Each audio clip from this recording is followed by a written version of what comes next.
What's the best thing about Winnipeg? The fans, everyone eats, sleeps, and breathes hockey here. So it's awesome to play in front of these fans.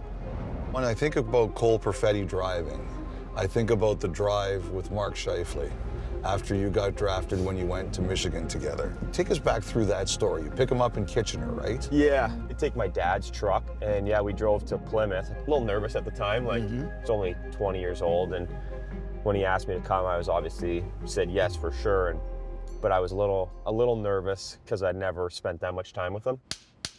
How's Cole as a driver?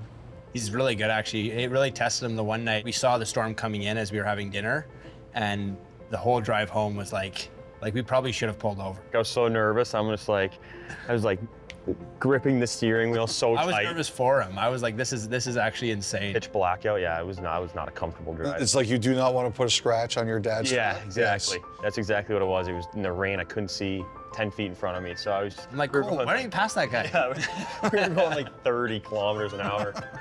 Get this guy a State Farm deal. I don't know why they mic me up. I never talk during practice. What a shot, Louse. Frickin' right-handed, Fleur. Bucky! So Mark, like, I always wonder, you're passing down what you learned. When you first started, what was the biggest lesson you learned that you wanted to pass to Cole when you guys first spent time with each other? I don't think it's ever just one specific thing. It's just kind of it's kind of like the knowledge comes out as it comes out. He was going to go through experiences that he's never experienced before. He's going to go through playing pro. He's going to go through all these things, and they just kind of come out as they come out, and that's what I learned. You know, I had some great mentors. Andrew Ladd was a big one.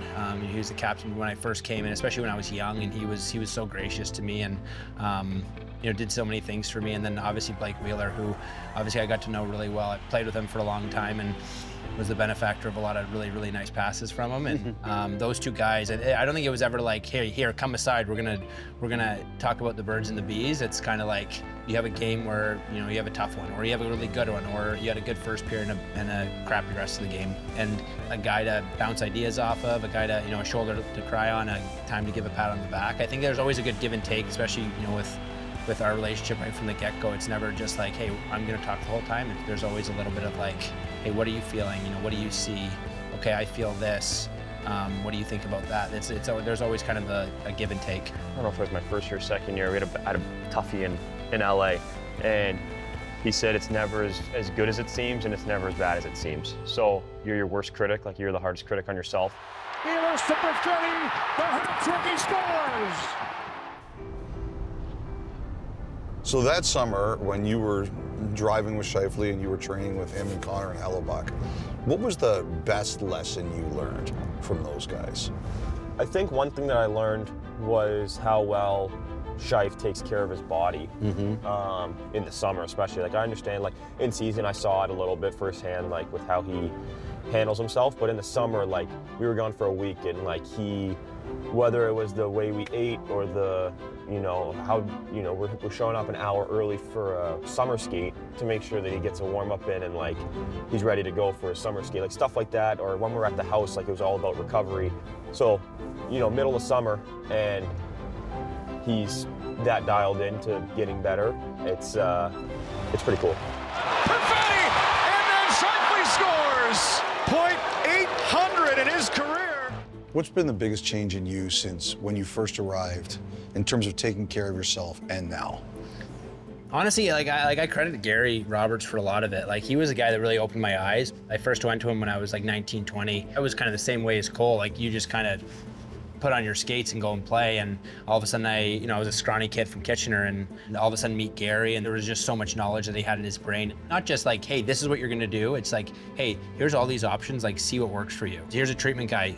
See, you know, do you like acupuncture? Do you like ART? What things make you feel good? He was always about, like, you know, every guy is different. Every guy has their own thing that makes them feel good. When the best players are doing it, like you see the Mark Scheifele's, the Connor McDavid's, those guys, how they take care of their body. You know, they're already so good, and they're giving themselves that much more of an advantage. Like, you have to do it just to stay close to them.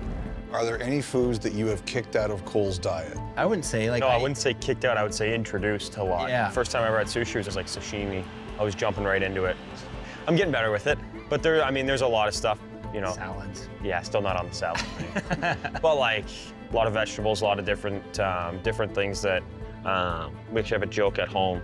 They always tell me to like try new foods, and I'm like, nah, I'm good. And they're like, well, if Mark told you to do it, you would. And I was like, yeah, you're probably right. Probably right. So I get that a lot. Louse, do the Michigan. Louse, do it. You were MVP today. You were MVP. You were the best.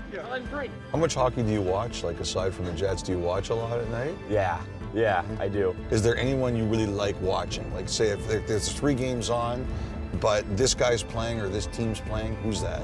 I think Edmonton's always fun to watch, obviously having Leon and McDavid. They're, just hoping for power plays because you want to see them snap it around. So they're fun to watch. Obviously, you're a big hockey fan. Cole, you were saying you're a big hockey fan. When you guys watch hockey together, what's the conversation like? What do you guys talk about when you watch games? I think it depends on the game. Like, you're watching Nate McKinnon or Cale Makar. So you watch a Colorado game, the conversation is probably focusing on those 2 guys. If you're watching Tampa Bay, you're following Cooch. We'd watch highlights in the summer, and obviously you go and find McDavid and Draisaitl and Cooch and McKinnon and Makar, and you watch those guys. And when you watch a game, you're nitpicking every little thing that they do and what the cool things that they just tried, or how they create space in certain areas. I think it's usually just depending on the game, and then it's it's not like it's like I'm me with a quiz card saying 1982 when it's just a free-flowing conversation like, oh wow, did you see that? Yeah, I would say it's all upper tier players in the league. Those elite players is just finding the little things that they do in their game that allows them to get the space, make the plays, and you can learn a lot from them just by the minor details, and I feel like that's what we talk about a lot, is that little stuff. 2 more. That's all I got. You good? Fingers hurt.